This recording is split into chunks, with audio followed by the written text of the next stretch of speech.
ಈ ವಿಡಿಯೋವನ್ನು ನೋಡುವ ಮುನ್ನ ನೀವು ಇನ್ನೂ ಕೂಡ ನಮ್ಮ ಚಾನೆಲ್ ಅನ್ನು ಸಬ್ಸ್ಕ್ರೈಬ್ ಆಗದಿದ್ದರೆ ಸಬ್ಸ್ಕ್ರೈಬ್ ಆಗಿ ಮತ್ತು ಈ ವಿಡಿಯೋಗೆ ಒಂದು ಲೈಕ್ ಮಾಡಿ. ಹಾಯ್ ಫ್ರೆಂಡ್ಸ್, ನನ್ನ ಹೆಸರು ಗೋವಿಂದ ಅಂತ. ನಾನು ಖಾಸಗಿ ಕಂಪನಿಯಲ್ಲಿ ಕೆಲಸ ಮಾಡುತ್ತಿದ್ದೇನೆ. ಇತ್ತೀಚೆಗೆ ನನಗೆ ಕಲ್ಯಾಣವಾಗಿದೆ. ಆದರೆ ನನ್ನ ಜೀವನದಲ್ಲಿ ನಡೆದ ಘಟನೆಯ ಬಗ್ಗೆ ಈ ವಿಡಿಯೋದಲ್ಲಿ ಹೇಳುತ್ತಿದ್ದೇನೆ. ಸ್ಕಿಪ್ ಮಾಡದೆ ವಿಡಿಯೋವನ್ನು ಸಂಪೂರ್ಣವಾಗಿ ನೋಡಿ.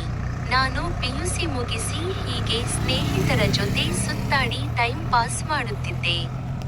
ಅದರಲ್ಲಿ ದೂರದ ಊರಿಂದ ನಮ್ಮ ಅಣ್ಣ ಮನೆಗೆ ಬಂದಿದ್ದರು. ಆಗ ಅವನು ನನ್ನ ಬಗ್ಗೆ ಚಾಡಿ ಹೇಳಿ, ಇವನು ಊರಲ್ಲಿ ಇದ್ದರೆ ಓಡಾಡ ಆಗತ್ತಾನ, ಹಾಗಾಗಿ ನನ್ನೊಂದಿಗೆ ಕಳಿಸಿಕೊಡಿ, ನಾನೇ ಏನಾದರೂ ಕೆಲಸ ಕೊಡಿಸತ್ತೇನೆ ಅಂತ ಬೆಂಗಳೂರಿಗೆ ಕರೆದುಕೊಂಡು ಹೋಗಲು ಮುಂದಾದರು. ಆದರೆ ನನಗೆ ಹೋಗಲು ಮನಸ್ಸಿರಲಿಲ್ಲ. ಕೊನೆಗೆ ಒಲ್ಲದ ಮನಸ್ಸಿನಿಂದ ಅಣ್ಣನ ಜೊತೆಗೆ ಹೋದೆ. ಈ ಹಿಂದೆ ಯಾವುದೋ ಕೆಲಸದ ಮೇಲೆ ಅವರ ಮನೆಗೆ ಹೋಗಿ ಬಂದಿದ್ದೆ. ಆದರೆ ನನಗೆ ಅಲ್ಲಿ ಯಾರ ಪರಿಚಯ ಇರಲಿಲ್ಲ. ಹೀಗಾಗಿ ಅಣ್ಣನ ಮನೆಯಲ್ಲಿಯೇ ಇದ್ದೆ. ಅತ್ತಿಗೆ ನನಗೆ ಇರಲು ರೂಮ್ ವ್ಯವಸ್ಥೆ ಮಾಡಿದರು. ನಾನು ಬ್ಯಾಗ್ ತಗೊಂಡು ಅಲ್ಲಿ ಹೋಗಿ ರೆಸ್ಟ್ ಮಾಡಿದೆ. ಬಳಿಕ ಎದ್ದು ಮೈಮೇಲೆ ನೀರು ಸುರಿದುಕೊಂಡು ರೆಡಿಯಾಗಿ ಬಂದೆ. ಅಷ್ಟೊತ್ತಿಗೆ ಅಣ್ಣ ಆಫೀಸ್ ಕೆಲಸಕ್ಕೆ ಹೋಗಿದ್ದ. ಮನೆಯಲ್ಲಿದ್ದ ಅತ್ತಿಗೆಯನ್ನು ನೋಡಿ ಗಾಬರಿಯಾದೆ. ಯಾಕೆಂದರೆ ಬಂದಾಗ ಗಡಿಬಿಡಿಯಲ್ಲಿ ಅವರನ್ನು ಸರಿಯಾಗಿ ನೋಡಿರಲಿಲ್ಲ. ಅವರ ಚೆಂದ ಹೊಗಳಲು ಪದಗಳಿಲ್ಲ. ಹಾಗೇ ಇದ್ದರು. ಆದರೆ ಏನ ಮಾಡೋದು, ಕೆಲಸ ಹುಡುಕಿಕೊಂಡು ಬಂದ ನಾನು ಸುಮ್ಮನಾದೆ. ಹೀಗೆ ದಿನಗಳು ಕಳೆದವು. ಒಂದು ದಿನ ಮನೆಯಲ್ಲಿದ್ದಾಗ ಅಣ್ಣ ತನಗೆ ಪರಿಚಯ ಇರುವ 2 ಕಡೆಗೆ ಫೋನ್ ಮಾಡಿ ಕೆಲಸಕ್ಕೆ ರೆಫರ್ ಮಾಡಿದ್ದ. ನಾನು ರೆಸ್ಯೂಮ್ ತಗೊಂಡು ಇಂಟರ್ವ್ಯೂಗೆ ಹೋದೆ. ಆದರೆ ನನಗೆ ಕೆಲಸ ಸಿಗಲಿಲ್ಲ. ಸಪ್ಪೆ ಮಾರಿ ಹೊತ್ತು ಮನೆಗೆ ಬಂದಿದ್ದೆ. ಆಗ ಅತ್ತಿಗೆ ಧೈರ್ಯಗುಂದದೆ ಕೆಲಸ ಹುಡುಕಿದರೆ ಸಿಕ್ಕೇ ಸಿಗುತ್ತದೆ ಅಂದರು. ಹೀಗೆ ಕೆಲವು ದಿನ ಕಳೆದವು. ನನ್ನ ಕೆಲಸ ಮನೆಯಲ್ಲಿ ಊಟ ಮಾಡೋದು, ಗೇಮ್ ಆಡುವುದು, ಟಿವಿ ನೋಡೋದು, ಇದನ್ನೇ ಮಾಡುತ್ತಿದ್ದೆ. ಅಣ್ಣ ಬೆಳಿಗ್ಗೆ ಆಫೀಸ್ಗೆ ಹೋಗುತ್ತಿದ್ದ. ಮನೆಯಲ್ಲಿ ಅತ್ತಿಗೆ ಮತ್ತು ನಾನು. ಅವರಿಗೆ ಕಲ್ಯಾಣವಾಗಿ ಕೇವಲ 2 ವರ್ಷ ಆಗಿತ್ತು. ಹೀಗಾಗಿ ಬಿಡುವಿದ್ದಾಗ ಸಿಟಿಯನ್ನು ಸುತ್ತಾಡುತ್ತಾ ಖುಷಿಯಿಂದ ಇದ್ದರು. ಆದರೆ ಮರಿಯ ಬಗ್ಗೆ ವಿಚಾರ ಮಾಡಿರಲಿಲ್ಲ. ನಾನು ಅವರ ಮನೆಗೆ ಹೋದ ನಂತರ ನನಗೆ ಬಹಳ ಜಾಸ್ತಿ ಕಾಳಜಿ ಮಾಡುತ್ತಿದ್ದರು. ಹೀಗೆ 1 ತಿಂಗಳು ಕಳೆಯಿತು. ಅಷ್ಟೊತ್ತಿಗೆ ಒಂದು ದಿನ ರಾತ್ರಿ ಶೌಚಕ್ಕೆ ಎಚ್ಚರ ಆಗಿತ್ತು. ಹೋಗಿ ಬರುವಾಗ ಅವರ ರೂಮ್ನಲ್ಲಿ ಏನೋ ಶಬ್ದ ಬರುತ್ತಾ ಇತ್ತು. ಮೊದಲೇ ಕೆಲಸವಿಲ್ಲದ ನಾನು ಫೋನ್ನಲ್ಲಿ ಹಲವಾರು ಸಿನಿಮಾ ನೋಡಿದ್ದೆ. ಹೀಗಾಗಿ ಆ ಶಬ್ದ ಯಾವುದು ಅಂತ ಗೊತ್ತಾಯಿತು.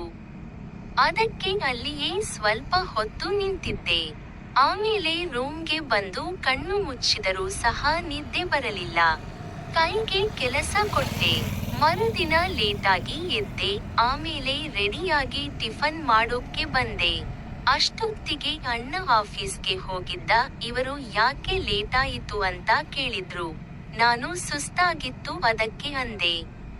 ಟಿವಿ ನೋಡುತ್ತಾ ಕುಳಿತೆ. ಅವರು ಟಿಫನ್ ತಂದು ಕೊಟ್ಟರು. ಆಗ ನನಗೆ ಮೊದಲ ಬಾರಿ ಅದರ ದರ್ಶನ ಆಯಿತು. ಬೆಳಿಗ್ಗೆ ಅದನ್ನು ನೋಡಿ ಗಾಬರಿಯಾದೆ. ನಾನು ಅಂದುಕೊಂಡಿದ್ದಕ್ಕಿಂತ ಚೆನ್ನಾಗಿತ್ತು. ಅದನ್ನು ನೋಡಿ ಅಚ್ಚರಿಯಾದೆ. ಮೊದಲೇ ಹಿಂದಿನ ದಿನದ ಘಟನೆ ಕಣ್ಣು ಮುಂದೆ ಇತ್ತು. ಹೀಗಾಗಿ ಮತ್ತೊಬ್ಬ ಎದ್ದಿದ್ದ. ಅವನಿಗೂ ಹಸಿವು ಇತ್ತು. ಆದರೆ ಅಷ್ಟು ಬೇಗ ಹಸಿವು ನಿಗುವ ಹಾಗೆ ಇರಲಿಲ್ಲ. ಹಾಗಾಗಿ ಟಿಫನ್ ಮಾಡಿ ಹೊರಗಡೆ ಪಾರ್ಕ್ ಹತ್ತಿರ ಹೋಗಿ ಬರುತ್ತೇನೆ ಅಂತ ಹೇಳಿ ಬಂದೆ. ಅಲ್ಲಿಯೂ ಅದೇ ಕಣ್ಣು ಮುಂದೆ ಬರತೊಡಗಿತ್ತು. ನನಗೆ ಏನೂ ಮಾಡಬೇಕು ದಾರಿ ಕಾಣಲಿಲ್ಲ. ಆಗ ಮನೆಗೆ ಬಂದು ಗೇಮ್ ಆಡುತ್ತಾ ಕುಳಿತಿದ್ದೆ. ಅಲ್ಲದೆ ವಾರಕ್ಕೆ 2 ಕಂಪನಿಗೆ ಹೋಗಿ ಇಂಟರ್ವ್ಯೂ ಕೊಟ್ಟು ಬೇಸರ ಆಗಿತ್ತು. ಒಂದು ಕೆಲಸ ಪಡೆಯಲು ಇಷ್ಟು ಕಷ್ಟ ಪಡಬೇಕಾ? ಬೇರೆ ಏನಾದರೂ ಬಿಸಿನೆಸ್ ಮಾಡಿದರೆ ಆಯ್ತು ಅಂತ ವಿಚಾರ ಮಾಡಿದೆ. ಆದರೆ ಸಾಕಷ್ಟು ಬಂಡವಾಳ ಬೇಕಾಗಿತ್ತು. ಹಾಗಾಗಿ ಅಷ್ಟೊಂದು ಹಣ ಎಲ್ಲಿಂದ ತರಬೇಕು ಅಂತ ಸುಮ್ಮನೆ ಆದೆ. ಇದೆಲ್ಲರ ಮಧ್ಯ ನನ್ನ ಗಾಬರಿ ಮಾಡಿದ ದೃಶ್ಯ ಕಣ್ಣು ಮುಂದೆ ಬಂದವು. ಕಾಲೇಜಿನಲ್ಲಿ ನಾನು ಓದು, ನಾನಾಯಿತು ಅಂತ ಇದ್ದವನು. ಬೇರೆ ಕೆಲಸ ಮಾಡಿರಲಿಲ್ಲ. ಆದರೆ ಸಾಕಷ್ಟು ಸಮಯ ಹಾಳು ಮಾಡಿದ್ದೇನೆ ಅಂತ ಯೋಚಿಸುತ್ತಿದ್ದೆ.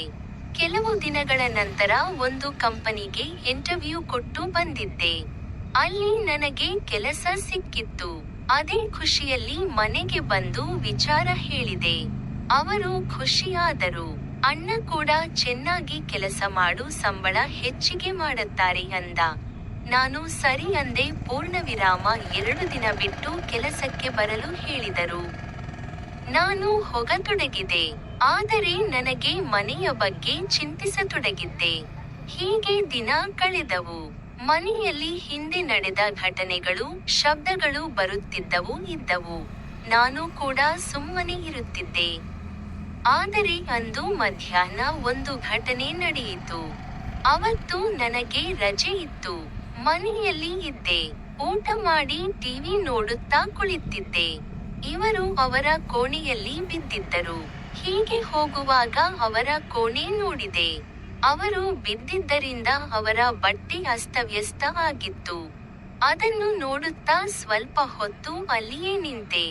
ಆಮೇಲೆ ಕೈಗೆ ಕೆಲಸ ಕೊಡೋಕೆ ರೂಮ್ಗೆ ಹೋಗಿ ಲ್ಯಾಪ್ಟಾಪ್ ಓಪನ್ ಮಾಡಿ ಸಿನಿಮಾ ನೋಡಿದೆ. ಕೈ ಕೆಲಸ ಶುರು ಮಾಡಿದೆ. ಆದರೆ ಬಾಗಿಲು ಮುಂದೆ ಯಾರೋ ಹೋದ ಅನುಭವ ಆಯಿತು.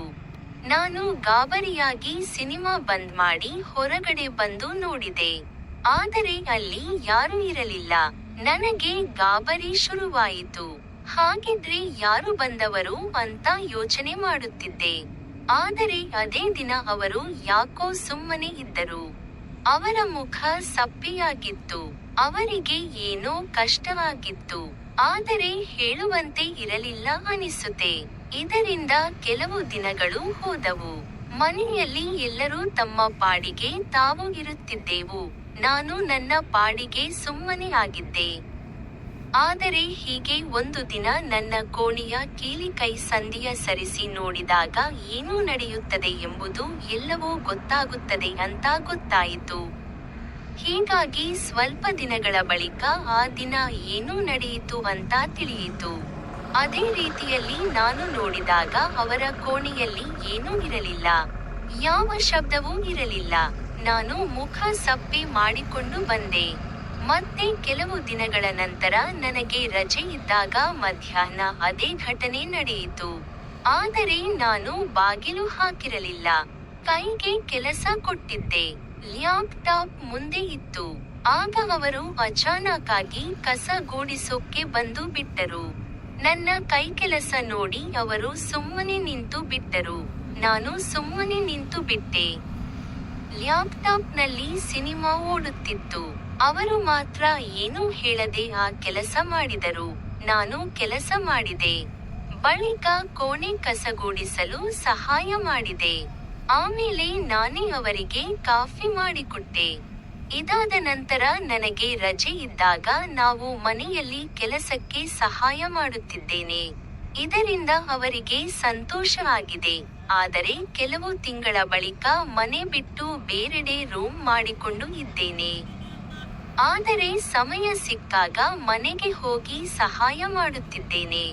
ಆದರೆ ನಾನು ನನ್ನ ಭವಿಷ್ಯದ ಬಗ್ಗೆ ಕೂಡ ಚಿಂತಿಸುತ್ತಿದ್ದೇನೆ. ಹೀಗಾಗಿ ಯಾರ ಜೀವನಕ್ಕೆ ತೊಂದರೆ ಆಗಬಾರದು ಅಂತ ನಾನು ಇದೀಗ ಸುಮ್ಮನೆ ಆಗಿಬಿಟ್ಟಿದ್ದೇನೆ. ಸ್ನೇಹಿತರೆ, ನನ್ನ ಕಥೆ ನಿಮಗೆ ಇಷ್ಟ ಆದರೆ ಈ ವಿಡಿಯೋಗೆ ಒಂದು ಲೈಕ್ ಮಾಡಿ, ಚಾನೆಲ್ ಸಬ್ಸ್ಕ್ರೈಬ್ ಮಾಡಿ. ಧನ್ಯವಾದಗಳು.